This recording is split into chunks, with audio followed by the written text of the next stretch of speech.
एक छुट भैया जो नेता हैं उनके द्वारा 22 तारीख को वीडियो जारी किया जाता है, जिसमें सभी जो मेरे साथ यहाँ पर पत्रकार टीम खड़ी है इनके लिए अपशब्द यूज़ किए गए थे। तो मैं उनको कांग्रेस का कार्यकर्ता नहीं कहूँगी, क्योंकि उनकी जो अच्छी मानसिकता थी वो वहाँ पे देखने को मिली।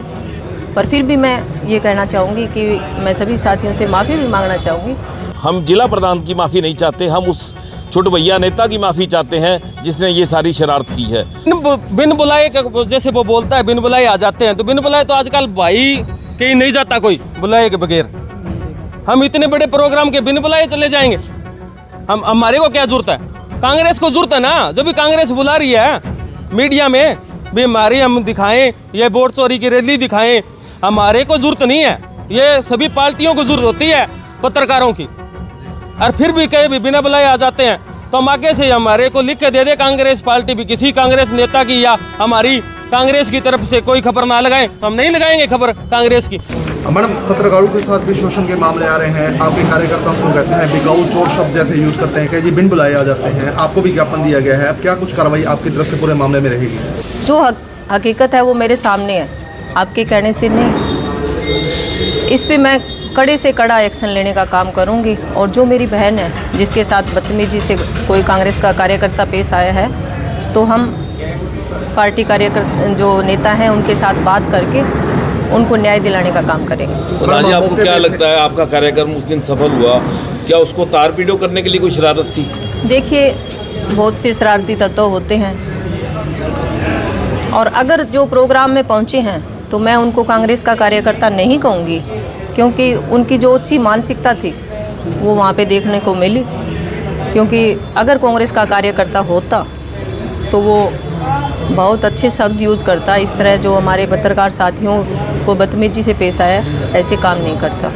पर फिर भी मैं ये कहना चाहूँगी कि मैं सभी साथियों से माफ़ी भी मांगना चाहूँगी, और मैं न्याय दिलाने की कोशिश मेरी 100% रहेगी। जिस तरह के सभी ने देखा था कि 21 नवंबर को जो कांग्रेस की जो एक प्रदर्शन था सिरसा के लघु सचिवालय में, उसी दौरान एक वाक्य हुआ था और उसको वहीं पर सॉर्ट आउट भी कर दिया गया था। पर एक छुट भैया जो नेता हैं उनके द्वारा 22 तारीख को वीडियो जारी किया जाता है, जिसमें सभी जो मेरे साथ यहाँ पर पत्रकार टीम खड़ी है इनके लिए अपशब्द यूज़ किए गए थे, जिसको लेकर के आज हम सभी इकट्ठा होकर सिरसा के कांग्रेस भवन में जो जिला अध्यक्ष हैं उनको एक ज्ञापन सौंपा है। इनके द्वारा जो जिला अध्यक्ष हैं उन्होंने 29 तारीख तक का समय मांगा है। ये पूरी टीम ने एक मशवरा करके इस चीज़ को कहा है कि 29 की बजाय 30 तारीख तक का उनको टाइम दिया जाता है। अगर 30 तारीख को तक कोई भी कार्रवाई नहीं होती तो आगे का जो बड़ा कदम है वो पूरी जो हमारे साथी हैं वो मिलकर कदम उठाएंगे। 30 तारीख को अपनी जैसे नई कोई कार्रवाई नहीं होती है तो हम कोई बड़ा कदम उठाएंगे, सभी जिला वाइज के हिसार से, और सभी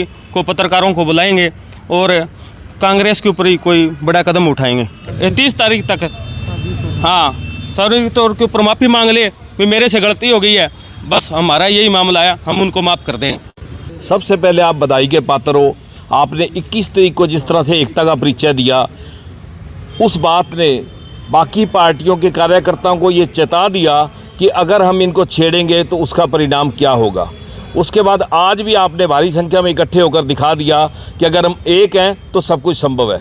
जिला प्रधान ने अपने स्तर पर माफ़ी मांगी है, लेकिन हम जिला प्रधान की माफ़ी नहीं चाहते, हम उस छोट भैया नेता की माफ़ी चाहते हैं जिसने ये सारी शरारत की है।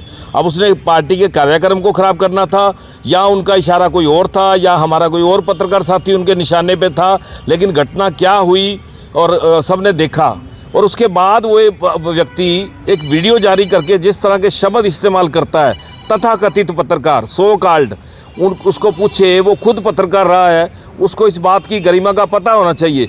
और बिकाऊ मीडिया कहने वाला आदमी ये बताए कितना के वो धनाढ्य और कितने के लोगों को उसने खरीद लिया है। वो खुद कोई पदाधिकारी नहीं है, छुट भैया नेता है, उसको ऐसी शब्दावली शोभा नहीं देती। अगर वो 30 तक माफ़ी नहीं मांगेगा तो उसके बाद प्रदेश स्तरीय तो आंदोलन चलाएंगे ही चलाएंगे, लेकिन चाहे वो महिला आयोग जाना पड़े, चाहे हमें अदालत का दरवाज़ा खटखटाना पड़े, हम अपना न्याय लेकर रहेंगे।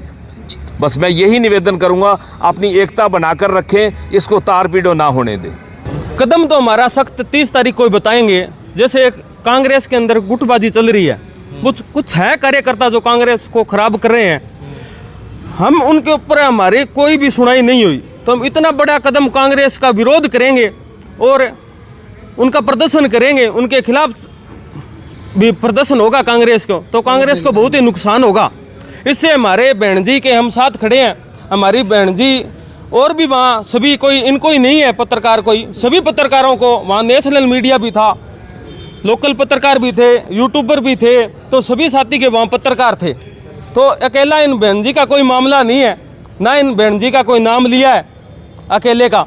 ये सभी पत्रकारों को इकट्ठा होकर कोई बड़ा कदम कांग्रेस की तरफ अपने को करना पड़ेगा। छोटे भैया नेताजी कहते हैं कि बिन बुलाए आ जाते हैं, मैं मान के चलता हूँ कि बहिष्कार जैसे कदम भी उठाए जा सकते हैं। बिन बुलाए जैसे वो बोलता है बिन बुलाए आ जाते हैं, तो बिन बुलाए तो आजकल भाई कहीं नहीं जाता कोई बुलाए के बगैर। हम इतने बड़े प्रोग्राम के बिन बुलाए चले जाएंगे, हम हमारे को क्या जरूरत है? हमारे रहते आप बेरोजगार क्यों हैं? सरकारी नौकरी की सबसे अच्छी तैयारी, सबसे अच्छे अध्यापक, सबसे कम फीस, हरियाणा का नंबर 1 कोचिंग सेंटर ICS